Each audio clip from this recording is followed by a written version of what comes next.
আপনারা দেখছেন HRRS TV, মানবাধিকার লঙ্ঘন যেখানে HRRS টিভি আছে সেখানে। রহমান রহিম। সুপ্রিয় দর্শক, মানবাধিকার আন্দোলন এই স্লোগানে মানবাধিকার সংগঠন হিউম্যান রাইটস সিভিল সোসাইটির কেন্দ্রীয় কার্যালয়ে আমরা বর্তমান দেশের পরিস্থিতি, বন্যা দুর্গতদের পরিস্থিতি সব কিছু বিচার বিশ্লেষণের জন্য এবং বন্যা দুর্গতদের মাঝে আমরা যে আমাদের কেন্দ্রীয় অফিস থেকে হিউম্যান রাইটস সিভিল সোসাইটির মাধ্যমে ত্রাণ পাঠাচ্ছি সেগুলো সঠিকভাবে বিতরণ হচ্ছে কিনা সেগুলো মনিটরিং টিমের হেড আমাদের মাঝে উপস্থিত জামাল আহমেদ সাহেব। তিনি আমাদের কেন্দ্রীয় সিনিয়র অতিরিক্ত নির্বাহী পরিচালক এবং তিনি কেন্দ্রীয় অন্যতম নীতি নির্ধারক। তিনি আমাদের বানভাসী মানুষের জন্য নিজেও ভালোবাসা দিয়েছেন, পাশাপাশি অন্য মানবাধিকার কর্মীদেরকেও উজ্জীবিত করছেন। ইতিমধ্যে যেসব মানবাধিকার নেতৃবৃন্দ আমাদের কেন্দ্রীয় ত্রাণ তহবিলে বন্যার্থদের জন্য আপনারা ভালোবাসা প্রদান করেছেন, আপনাদের জন্য অনেক অনেক শুভকামনা জানাই এবং মহান আল্লাহর কাছে আমরা আপনাদের জন্য দোয়া করি যাতে আল্লাহ পাক আপনাদেরকেও সুস্থ রাখেন। পাশাপাশি বন্যা দুর্গত এলাকাগুলোতে মানুষের যে নির্মম কষ্ট, যে তারা মানবেতর জীবনযাপন করছে, সেই কষ্টগুলো আল্লাহ পাক দূর করে তাদেরকে হেফাজত করুক, আমিন সুম্মা আমিন।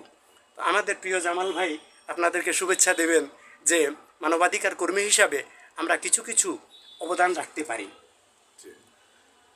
ধন্যবাদ হিউম্যান রাইটস সিভিল সোসাইটির নির্বাহী পরিচালক এবং চেয়ারম্যান সাইদুর হক শাহিদ সাহেব। ওনার দীর্ঘ দিনের বলতে গেলে আপনার চ্যালেঞ্জের মোকাবেলায় উনি বন্যার্তদের মাঝে দীর্ঘদিন যাবৎ আমাদেরকে নিয়ে বন্যার্ত এবং শীত বস্ত্র থেকে শুরু করে আপনার বিভিন্ন সামাজিক কার্যক্রম এবং আপনার মানবিক কার্যক্রম পরিচালনা করে আসছেন এ পর্যন্ত। অতএব আমরা এই 2024 সালে এই বন্যা দুর্গত এলাকার লোকদের পাশে দাঁড়ানোর জন্য আমরা যথাযথ আমাদের প্রতিষ্ঠানের পক্ষ থেকে যথেষ্ট সহযোগিতা এবং চেষ্টা করিতেছি।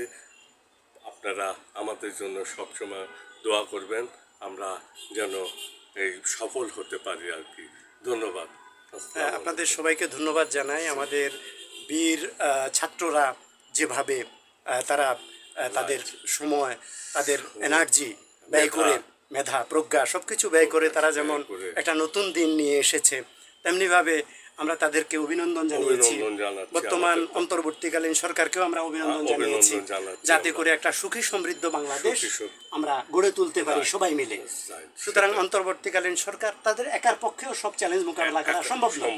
সুতরাং এক্ষেত্রে সামাজিক সংগঠন, মানবিক সংগঠন, আমাদের মতো স্বেচ্ছাসেবী মানবাধিকার সংগঠন আমরা আপনাদের পাশে আছি।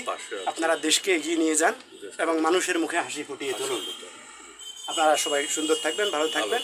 আবার দেখা হবে কোনো একটা অনুষ্ঠানে। সে অবধি সবাই সুস্থ থাকুন। আসসালামু আলাইকুম। আসসালামু আলাইকুম। ওয়ালাইকুম সালাম।